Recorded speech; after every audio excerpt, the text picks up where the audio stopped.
cervical cancer is one of the most preventable human cancer with well-known viral etiology, human papillomavirus, high-risk group. Cervical cancer is the second most common cancer in the women worldwide and ranked 10th in the frequency of carcinoma among the Saudi female, with a prevalence rate 3.6. 500,000 new cases and 274,000.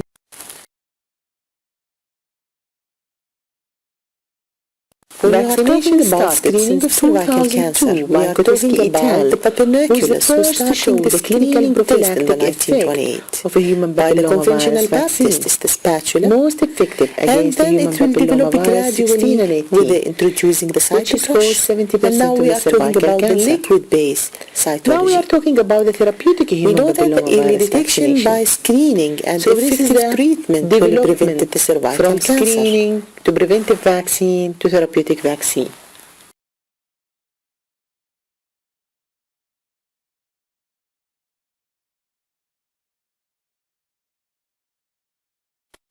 To understand how the human papillomavirus vaccination works, we have to remember that the normal human diploid cell have a defined lifespan of about 50 to 100 population, doubling at the end, of which they cease dividing and sense. Here you can see that the columnar epithelium is going through metaplasia to form the squamocolumnar junction. But the question is why the majority of the CIN3 located around the transformation zone? To answer this question, you have to remember two important facts. The transformation zone is thinner comparing to the squamous epithelium, original squamous epithelium. The other fact is that the squamocolumnar junction epithelium is keratin reservoir comparing to native squamous or columnar epithelium. And this keratin reservoir is needed for the development of the envelope of the virus. We have to remember the life cycle of the cell. We know G0, G1, G2. There is a checkpoint, and this checkpoint occurs in the G1 and occurs in the G2 and in the spindle assembly checkpoint. So three important checkpoints in the cell cycle. What is affecting this checkpoint? If the cell have an error in its DNA, either repaired or if it cannot be repaired, they are going under programmed cell death, which we are called apoptosis. What initiated apoptosis? Central player is the P53, is the protein present in the normal cell in very low concentration. But when the DNA damaged, P53 degraded and quickly lead to the cell cycle arrest in both G1, G2 phase, and the pro-apoptosis genes are activated and cell death occur.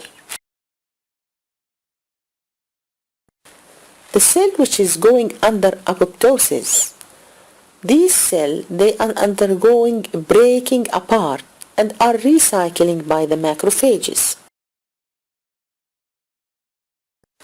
A human papillomavirus is double-stranded DNA virus and have two crucial aspects. They are absolutely species and tissue-specific, and they are infectious cycle of a human papillomavirus conducted entirely with a full differentiated squamous epithelium.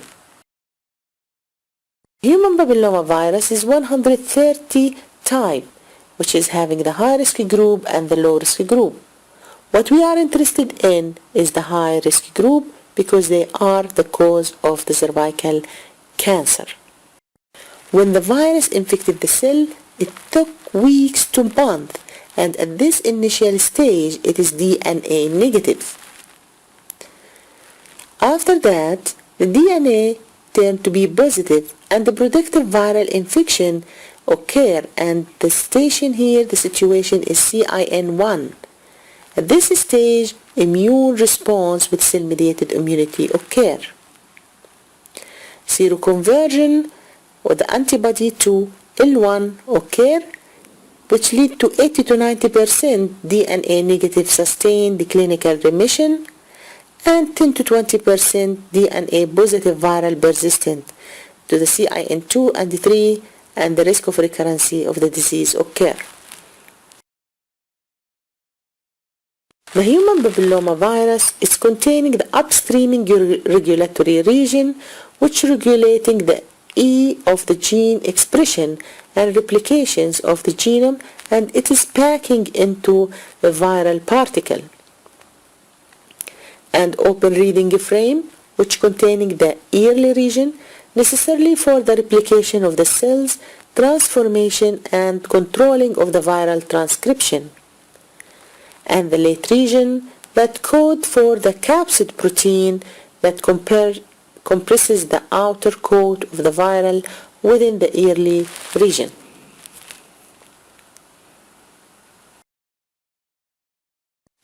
The human papillomavirus genome is relatively small and doesn't encoding the enzyme requiring for viral DNA replication. So E1, E2, the two viral proteins necessarily for replication of the human papillomavirus genome, is conjunctions with the host cell DNA replication machinery. And so the virus should be depending on the host DNA replication machinery for the viral DNA synthesis. The E6 will combine to the P53, which blocked apoptosis. At the same time, it affects chromosomal stability and interact with the inner protein in the innate immune system. E7 combined to the BRP. BRB is the protein responsible for the G1S checkpoint. E7 bind to the BRB lead to uncontrolled progression through this critical checkpoint. What that mean? That means the cell which is having abnormal DNA will not be destroyed when the E7 combined to the BRP. The E6 will combine to the P53, which blocked apoptosis. At the same time, it affects chromosomal stability and interact with the inner protein in the innate immune system. E7 combined to the BRP. BRB is the protein responsible for the G1S checkpoint. E7 bind to the BRB lead to uncontrolled progression through this critical checkpoint.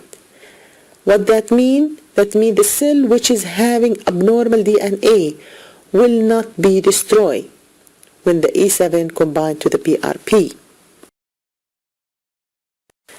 E6, E7 gene causes cell to escape from senescence and acquiring the immortal phenomena. The chronic viral proliferations inducing the active proliferation and differentiation of infected epithelial cells, and some infected cells incidentally immortalized, which is the first step of carcinogenesis. The mechanism of entry of the virus to the cell. The virus will enter through a crack in the epithelium, mostly in the squamocolumnar epithelium, to enter to the immature basal cell of the epithelium. At this stage, human papillomavirus DNA positive, but no lesion can be detected microscopically, and no specific cytological or histological changes, and cannot be distinguished from uninfected cell. This we call it is the latent or the clinical unappearance stage. The virus establishes itself in the basal layer as low copy number episomes by synthesizing its DNA on average once per cell cycle.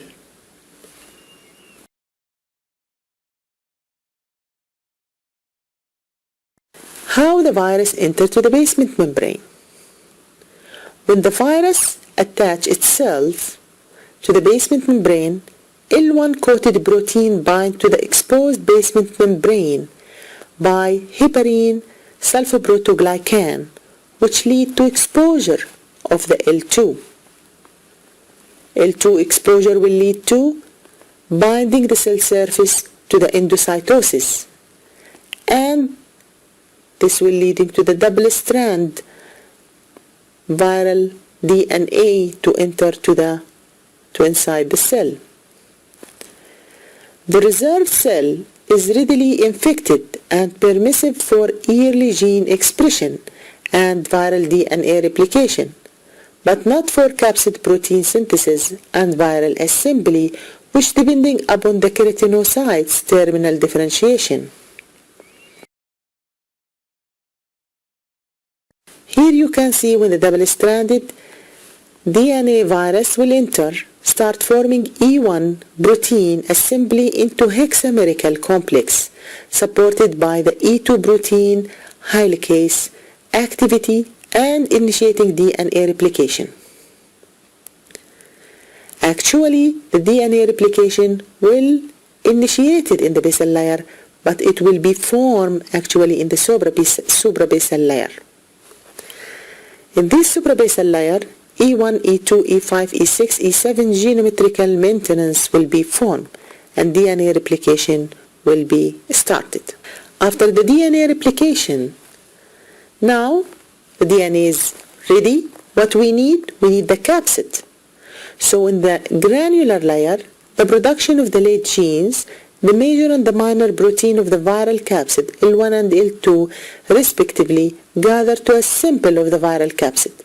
And this is occurring in the full differentiated squamous epithelium rich in keratin, if you remember when we mentioned it.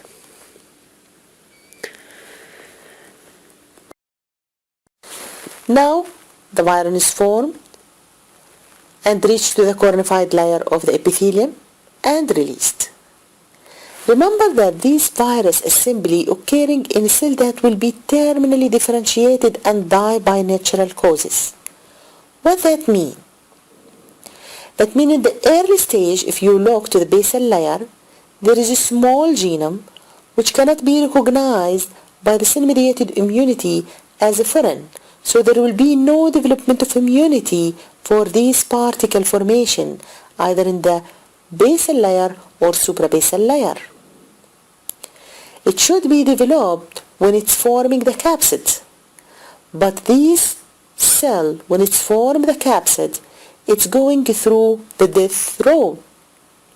What that mean? That mean even the body recognizing this cell as abnormal cell, he know that this cell is the cell which is going to die, shed and die. So he will not act against this cell. That's what delay the immunity development against the virus. Other important point, that the macrophages which is available in this layer, which is the fully differentiated layer, is less, and there will be no recognition, there is no macrophages, so there will be no immune responding for this abnormal cell.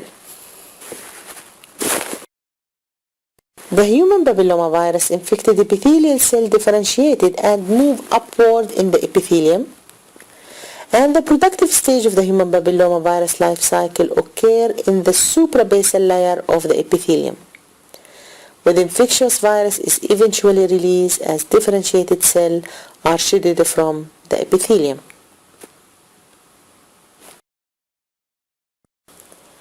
When the virus reaching to the suprabasal layer, the viral E7 protein is capable of reactivating the cellular DNA replication machinery in differentiated cell layer.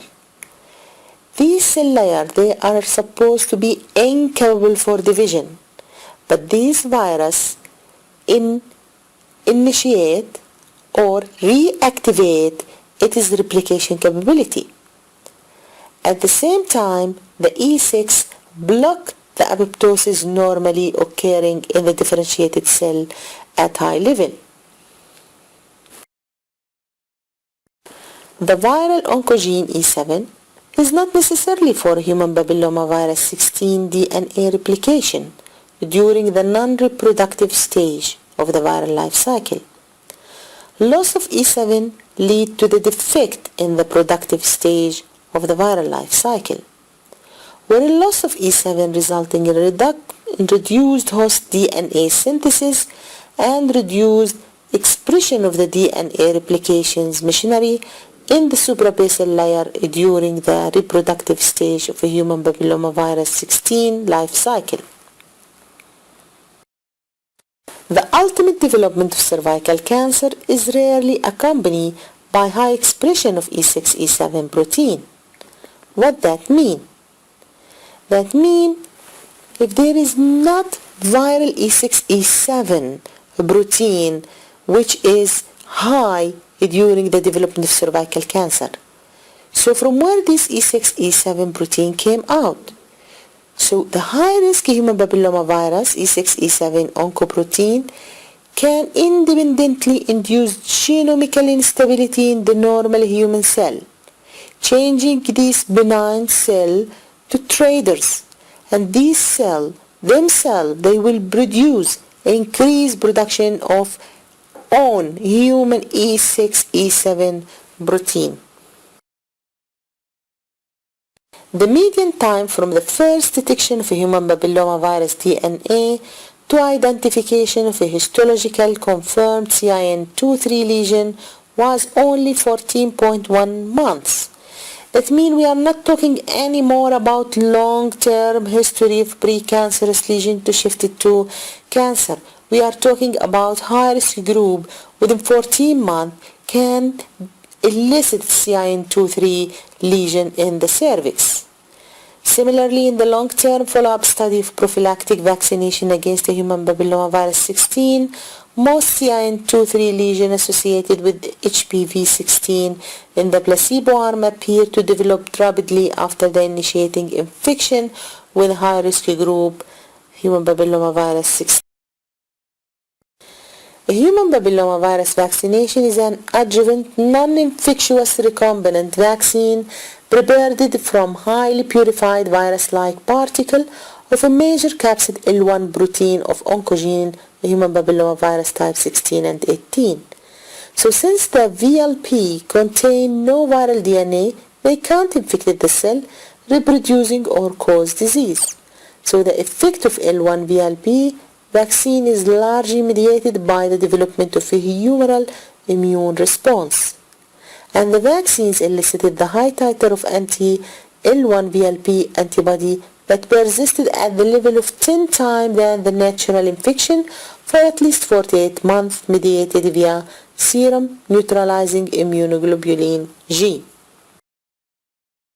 The infection with high-risk human papillomavirus typically lasted from 12 to 18 months and is eventually cleared by the immune system.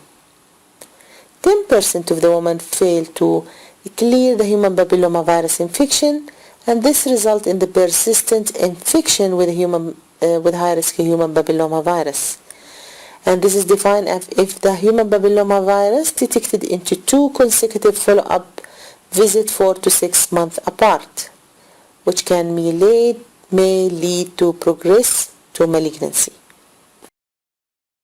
E6-E7 protein can provoke directly DNA mutations of the host cell.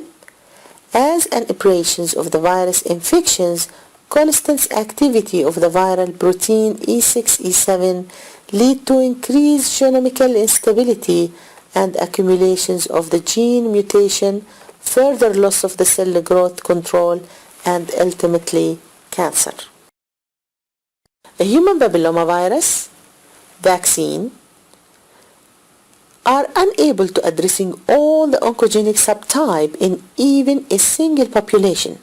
So it have to go hand in hand with screening program. Therapeutic vaccine clinical trials. Germany Cancer Research Center in 2012 published this interesting study where they implementing a human papillomavirus 16 E6-E7 expressing a tumor cell line into a mice, and they developed a vaccine, therapeutic vaccine form of hepatitis B surface antigen, virus-like particle with a CN terminal attaching to the C-terminal interleukin-2, attaching to the N-terminal chemotactic CCL19, and attach the human papillomavirus 16E7. They call it CHI, E7, P protein, and VLP. They found that this combination or this vaccination is enhancing the immunogenicity. When they injecting this vaccination back to the mice, what they found that this elicit HLA-A2 restricted E7 specific CD8, E7 specific cytotoxic T lymphocyte. In simple English, it's a preventive tumor growth. Therapeutic human papillomavirus vaccines, a novel approach to the eradication of human papillomavirus-related neoplasia, and suggested that the development of therapeutic vaccines for the treatment of HPV-associated lesions will remain an important goal. Induction of adaptive cellular immune response to HPV in the cervical mucosa is indispensable for the treating cervical mucosa lesions such as CIN. Human papillomavirus 16 full-length E6, E7 protein vaccination can induce protective immunity against TC1 cell. E7 protein could elicit 100% inhibition with a prolonged immunological protection. Intramuscular and subcutaneous antigen administration induces a small number of mucosal E7 cell-mediated immunity, but oral administration double this level. Mucosal vaccination via oral administration of the vaccine antigen is an effective method for the induction of the mucosal immunity. They found that the more marked inductions of a mucosal response after the nasal versus oral administration. Thank you very much. Do you have any question?